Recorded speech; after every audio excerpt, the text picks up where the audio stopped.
Where's that hecking on button? Ooh, I found it! Let's play!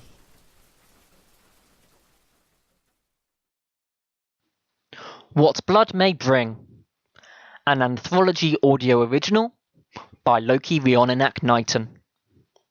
New Year's Eve, 31st of December, 1933. As the fireworks burst over the sky with their incandescent illumination, the temporary supernova of light repelled, if but for a second, the darkness that concealed many a thing in the sprawling urban jungle of London. The streets were filled to the brim with all species of male, female, and cubs of all ages, eager to brighten their evening after a hard day of labour. As they politely cooed at the appropriately regal spectacle before them, a faint humanoid outline was not seen. Perched high above the ostentatious celebrations was a figure in black, slight in build, yet strong in stature. Though the ledge was narrow, the figure clung expertly to the side of the chapel, like a possessed shadow upon a wall, content to silently watch, wait, and inevitably strike at the opportune moment. As I crouched there with one winged arm looped over a crumbling gargoyle, showing its age by the many years over which it had been weathered by the elements, I allowed my eyes to readjust to the ill-lit streets once more, a spectrum of bluish hues set against the inky black. The fireworks were both a blessing and a curse, acting as a perfect distraction with their popcorn cracks and smouldering whistles, yet lighting the sky over the head with their hellfire. Over the courtyard, I could see my target, Denton Matthews, enjoying the frivolities. Dressed in a plum-purple waistcoat with pound-sized jewel-encrusted buttons jauntily striding up his shirt like a military marching band, there was no question that this devious lynx, the ore-fired reactor owner of the southern precincts, had gleaned more than 10,000 furs' share of wealth from this fair city. I quickly analysed him and his entourage, talking amiably amongst themselves upon the balcony, from but a glide's distance away. Full-toned Vulpine bodyguards with pistol shotguns holstered, smoking short-burn tobacco, it seems, by the sweet smell of smoke that cut through the acrid scent of the gunpowder-laden night air.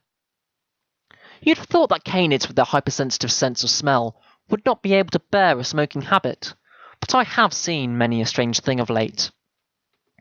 For example, what type of professional would I be if I didn't realise that two of the Merry Pack members of Hired Fur sported light shock cathodes, their outline jarringly obvious to the trained eye against the fox bodies and their finely made suit jackets?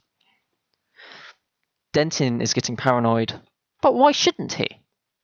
3 attempts on his life had already been made by lesser furs than I, only further accentuating the prominence of the hardships that his workers endured when cutbacks in their pay were made, so as to fund an extended family of fox protection. Was it right for the fat cat to get fatter as the meek wasted away? Not if I had anything to say about it.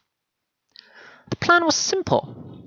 At the stroke of midnight, in front of a 10,000-strong crowd of the impoverished and needy, I'd kill the bastard, slit his throat, and throw him over the balcony of his precious balustrades for all of London to see. For all of London to know that they did not have to suffer. For all of London to realise that a reckoning was coming, where the meek would usurp the maniacal. As the crowds began to count down from 10 to New Year's Day, I tensed, flinging myself off of the gargoyle. As my wingsuit caught the air, I focused on the small party on the balcony. As Big Ben struck midnight, my fist struck Denton's jaw with a satisfying crunch. All were still for but a second by the surprise attack, but I wasted no time. As my wingsuit uncoupled from my arms, I blanketed the first bodyguard, throwing him over the balcony as he wrestled with the thin yet durable material. As he toppled, my paw deftly gripped his shock cathode, striking the second Vulpine in the small of the back with it, thusly being rewarded with a loud whimper as the smell of burning fur and the sound of arcing electricity hit my senses.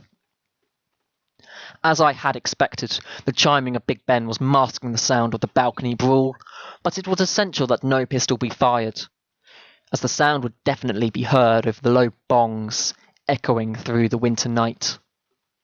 With that in mind, a smoke bomb flew from my sleeve, with the mist billowing around me and the remaining 2 bodyguards.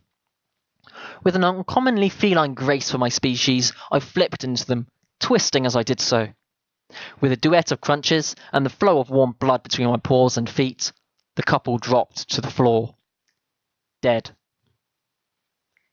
As the smoke parted and Big Ben rang through its final chime, I turned my attention to a wide-eyed Denton on the fox-strewn floor.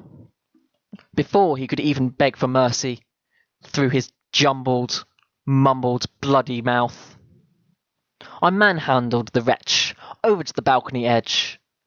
A sea of fur and happiness before us as the new year begun. You think death will give you solace from me? I growled as my blade smoothly sliced through the warm flesh of the lynx's throat. Just wait till I meet you in hell. Then you'll know true agony. And with that, I tied his feet with a length of rope to the railing and threw him over the balustrades, as I had promised myself.